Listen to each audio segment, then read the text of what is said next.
So everybody, I hope you're all doing well. I'm a little late on our next video. I apologize. It it's kind of difficult for me with this next video because I'm really beaten down and depressed and hurting. I feel really betrayed, and I've tried my hardest to make content and grow this platform, and it seems like everything I've done doesn't matter, and I'm doing it for nothing. And I really was hoping that I'd have some kind of support. I was really hoping that I'd have some kind of backing. And I miss having enjoyment in making content. I miss having the ability to do that. And the last few months, trying to get this platform off the ground in a legal business matter has drained so much out of me, because in a business world, it's like trying to pull teeth finding sponsorships and partnerships. It seems like no one understands how advertising and marketing work in this modern world. I've tried to explain multiple times that if you have a business, you can work with me and I will advertise on this platform with you. I will share your business's location, your products, and it just seems like if there's a disconnect. I don't understand. I've looked into how much it would cost them to even boost up their ad on their own Facebook or Instagram, and what they would pay me to do a cross platform or cross collaboration um, marketing campaign would only cost them like a fraction of that. And I am totally on the up and up. We have an Off the Streets Productions bank account.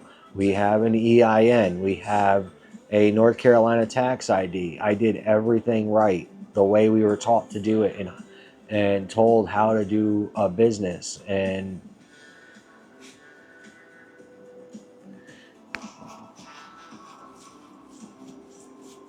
I've spent all my money trying to make this work, and I can't even sell a t-shirt.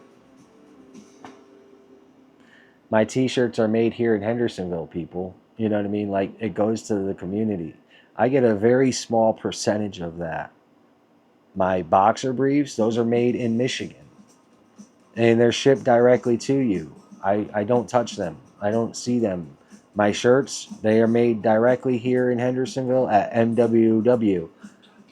That helps feed Hendersonville families when someone orders my merchandise. I get a small percentage of that. My socks, those are made in Atlanta. Those help Atlanta families. And I don't even get it. I get a little bit off of that too. You know what I mean? I don't see that. I don't see those. This is not the hat. The hat is different. I'll show you a picture of that um, in the video here. I'll splice it somewhere around here. Um, that's made in Charlotte. That helps Charlotte families. Um, I don't know what else to say. Yes, they are expensive, but they are made here in the United States. They are made by your neighbor, by someone's neighbor, maybe. Definitely, if you're from North Carolina, who do you know? How do you know? Someone could be working at MWW. Definitely, if you're in Hendersonville.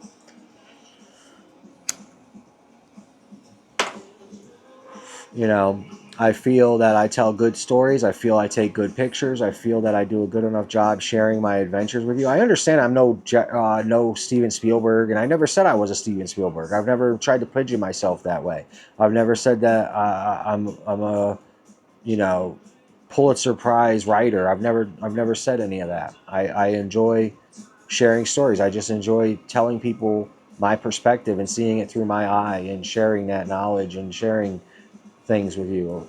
I do this for fun, yes, too, but I also want to make it my life. I don't want to um, be stagnant in a kitchen anymore. That really kills me. That drains me. I used to love cooking. I used to love it, and I'm a very good cook, but I don't have that in me anymore. And I loved working with bands, and I love helping bands promote themselves and stuff like that. But that also doesn't really pay. There's no real money in that, unless you're a big company like Live Nation or a big publishing house or a big record label. I don't have that type of money. I do my best by sharing that information and those bands with you. Also, once again, roll call. If there's any bands out there, shoot me a text or shoot me a message.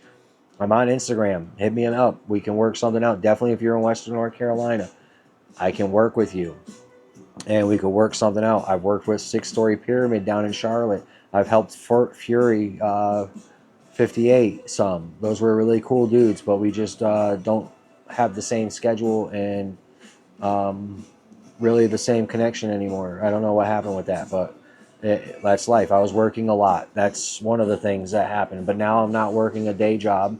This is my day job. This is my job. I'm trying my best every day. I'm reaching out to businesses, and you know how, like I said before, you know how hard it is trying to explain this to a business. You know, they don't fully connect it yet.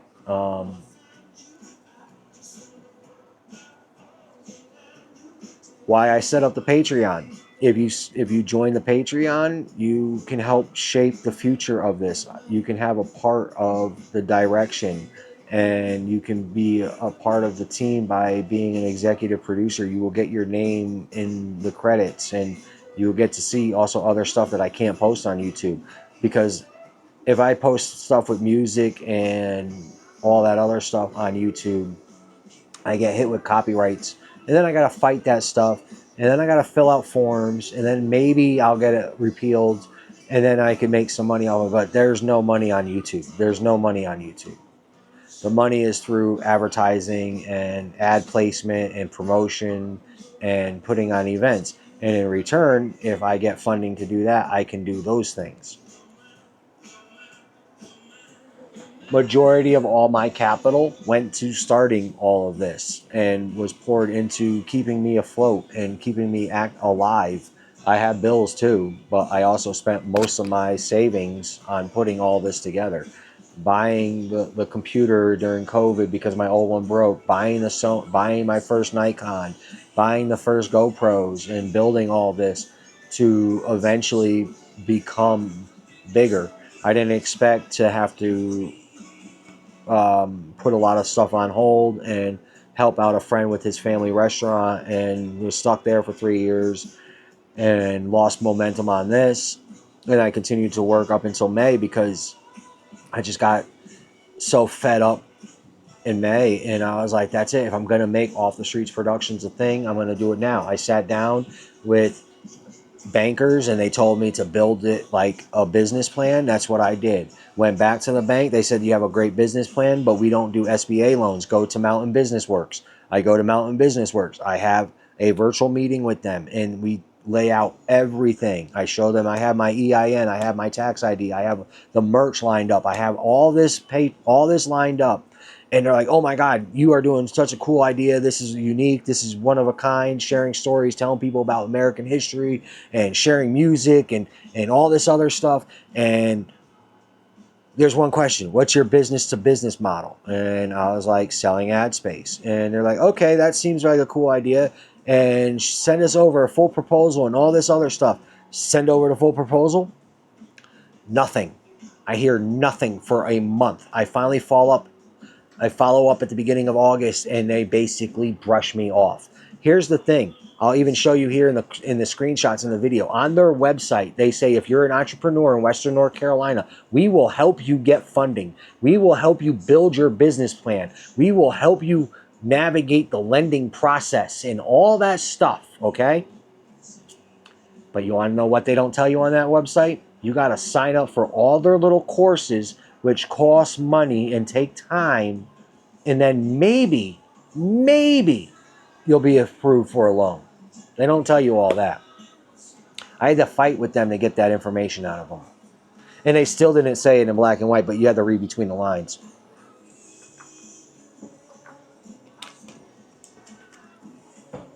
And then here's another kicker. You want to talk about something else? Has any of you all heard of a musician named Glaive? Glaive. He has been claiming that he's from Hendersonville. That's been his marketing campaign for the last 3-4 years. And they're also spinning him as a prodigy who learned how to make music in his bedroom in 3 months and had a full album polished and ready to go with a full rollout behind him because one song blew up on SoundCloud. I don't buy that one bit. And he was supposedly discovered at 15. Dude has no zero presence in Hendersonville. I've asked around from tons of people in Asheville, Hendersonville, even my nephews who are in high school never even heard of this kid. You know what I mean? Even the kids at Dunkin' Donuts here in Hendersonville never heard of him. So, like, but anyway, supposedly he's built blowing up and all this other stuff, and he's such a big star in the hyper pop world. He's played 2 shows in Western North Carolina his whole career. The first time he wasn't the draw. He didn't even sell out. The second time was under the guise of a benefit show. At first, it was labeled as a Haleen. I swear to God, it was originally labeled as a Haleen recovery show, but it ended up being an Asheville Arts show and helping Asheville Arts organization. And he was the only local act on that whole bill. Everybody else was from out of town and not connected to Western North Carolina at all. You would think a benefit show for Western North Carolina arts, or definitely Asheville arts, would be centered around like real artists from Asheville and be more Asheville-esque. Also, this dude poses in designer gear, designer clothes, fancy trips to Europe. Also, here's the kicker. His grandfather is supposedly linked to Ralph Lauren Polo Sport because he's supposedly the mascot for the inspiration of the logo for Polo. Supposedly. That's one of the trends. I found mis back and forth contradicting information. But dude, if he was coming up and through Hendersonville early post COVID, why didn't he play any of the shows in Hendersonville? Like he could have played the Rhythm and Brews. He could have played he could have done something. Claim if like I hate to say it, if I was his PR rep, oh, if you're gonna rep Hendersonville, I'd be putting you on the stage at like the Apple Festival one year. Definitely in 2021 or 2022 when it was like still social distancing and he was still trying to roll out his career. I've also heard rumors from business friends that worked a couple of his shows, definitely the Kid Lordy show, that he was drunk backstage. He was a mess at that show. I've read on Reddit that he was booed off the stage during that tour. The dude wails around and has a DJ playing behind him, and he yells into the mic, basically. Yells into the mic. Every picture shoot he's in, it looks like it's a fashion shot more than a band or musician shot. Very like hip, trendy.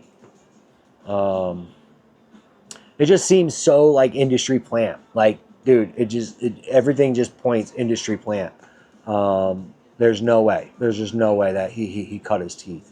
And I don't understand that he's so praised.